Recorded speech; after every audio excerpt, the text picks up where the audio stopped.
Today, we are gonna cover a Southern comfort food staple that every single kitchen in the South holds dear. It's creamy country gravy, and it is way easier than you think it is. Put away the packets and let's get to cooking.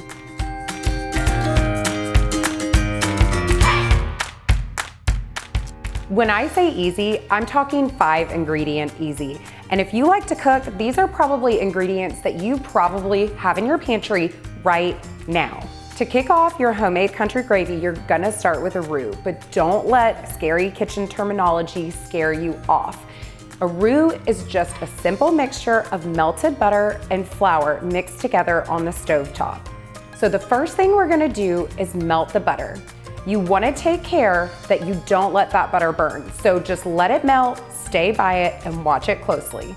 As soon as the butter has melted, you're gonna sprinkle over all-purpose flour. Then grab your whisk and whisk it all together. Once the flour and butter have come together, you're gonna let that cook for about 1 minute. Now watch it because you don't wanna let that roux darken too much. Once your roux starts to get to the point of sort of a golden color, we're gonna start adding the milk.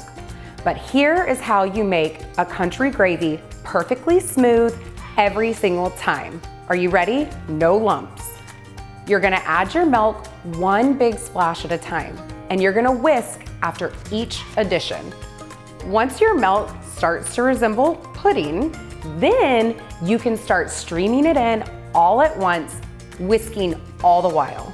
As soon as all of the milk has been incorporated, you're gonna let the mixture simmer for about 5 minutes. We're just looking for a light simmer here, and while it's simmering, that gravy is gonna start to thicken up. You'll know your gravy is ready once you can put a wooden spoon into the gravy, run your finger right along the back of the spoon, and if the line remains, your gravy is ready for seasoning. Then you'll add the salt and pepper, stir, and it's time to serve. There are so many different applications for country gravy. You can use it to top off your homemade biscuits. You can use it to top off creamy mashed potatoes, but my favorite is chicken fried steak. Y'all, if you enjoyed this recipe, please remember to give this video a thumbs up and subscribe for this recipe and so many more at theanthonykitchen.com. Thanks for watching, and we'll catch you next time.